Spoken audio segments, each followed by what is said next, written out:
Hi everyone, this is Neel, Raithatha, consultant, audiologist and director of ClearWax. Thank you for joining me in my latest video using the WAXscope. And here we have a patient who attended with bilateral, fully occluding earwax. The plugs of ears are quite dry. This is their left ear. It's a bit of a narrower ear. And in a moment, I'm going to apply some medical grade olive oil just to help soften the surface and lubricate the canal walls. Now, stay tuned for the right one. That's more of a trickier one. This came out with relative ease after instilling the oil, and as I'm coming away, I'm orientating the wax to mirror and mimic the architecture of the ear. So the ear canal is slightly bendy, it's an S shape, a sigmoid shape. So as I was retrieving that, I was going around the curvature. There's the eardrum in the distance. Just going to get that in focus. They have got very mild patchal Eustachian tube. I don't know whether you can rewind it.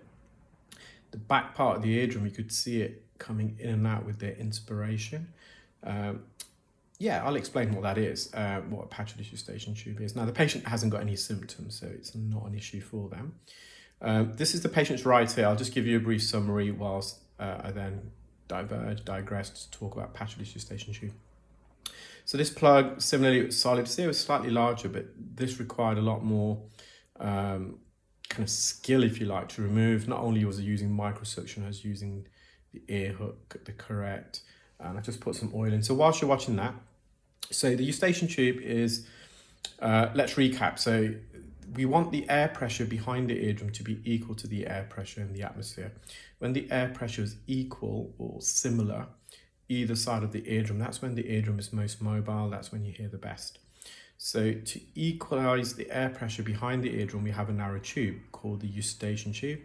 So it connects the back of the eardrum in the middle ear to the back of the nose, the nasopharynx. The Eustachian tube should be at normal resting state like I am right now, shut. And the reason why it should be shut, it helps to prevent upper respiratory tract infections traveling up the Eustachian tube and causing an infection behind the eardrum in the middle ear. And it also helps you prevent yourself from hearing yourself speak twice. So when we talk, we hear ourselves in two ways. Bone conduction, so our voice vibrates the skull. Those vibrations of the skull travel directly to the organ of hearing, the cochlea in the inner ear.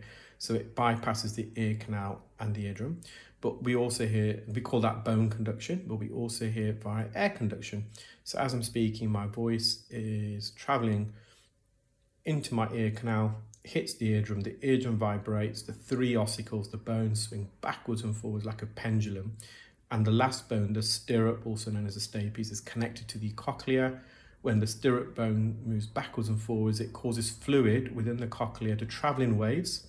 These waves cause microscopic sensory hair cells within the cochlea to shear side to side and to contract. They then produce an electrical signal sent to the brain via the auditory nerve, and we process that sound. But if that Eustachian tube is permanently open, when I'm speaking, not only is my voice traveling through my ear canal, it's traveling up my nose, up the Eustachian tube, and it's hitting the inside, the underside of the eardrum. So I'm hearing myself twice through air conduction as well as bone conduction.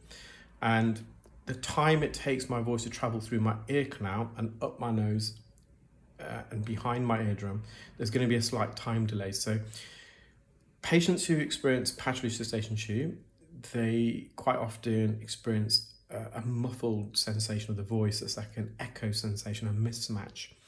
But they can also hear themselves breathe. So another reason why we want the Eustachian tube to be shut is when we breathe in, we're inhaling air, and the air then travels up the nose. But if the Eustachian tube is open, some of the air travels up the Eustachian tube and it inflates the middle ear, so the eardrum bulges out. And when we breathe back out, the air gets sucked out from the middle ear, out of the Eustachian tube, causing the eardrum to kind of relax and sink back in. And patients can often hear themselves breathing for that reason. So the Eustachian tube should be shut, normal resting state. When you swallow, yawn or chew, the muscles at the back of the base of the Eustachian tube, where it connects to the nasopharynx, they contract, causing the Eustachian tube to momentarily open and allow the air pressure to equalize and any fluid accumulating behind the eardrum to drain out. So patients with Eustachian tube, or patchal Eustachian tube, where the Eustachian tube is open almost all the time, if not all the time. They can hear themselves speak twice via air conduction, so they get a mismatch of their voice, and also they can hear themselves breathing. Causes for patellar eustachian tube, so sudden weight loss can cause that. So all the fatty tissue around the base of the eustachian tube, it kind of goes away because you're losing fat, so the eustachian tube becomes open. Pregnancy, so for women, prior to, since the last trimester, or even nearer to giving birth, your body, all the hormones, is preparing itself to give birth. All the muscles relax, so the muscles at the base of the eustachian tube relax, so it can cause the eustachian tube to permanently open. Heavy workouts, so when we're working out, all the blood in our body is redistributed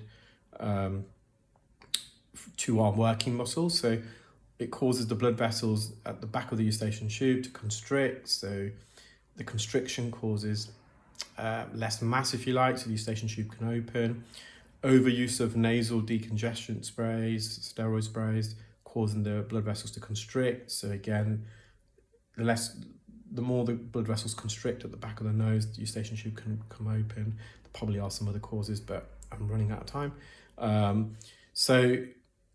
For some people, it can really be debilitating. Some treatments, I had a patient recently, they had some kind of Botox filler, if you like, injected at the back of the nasopharynx to kind of close the eustachian tube. Also, a steroid strip, like a piece of sellotape stuck to the eardrum to thicken it so it doesn't vibrate. I will talk more about it in future videos, but that's the right eardrum. Take care, keep well, speak soon.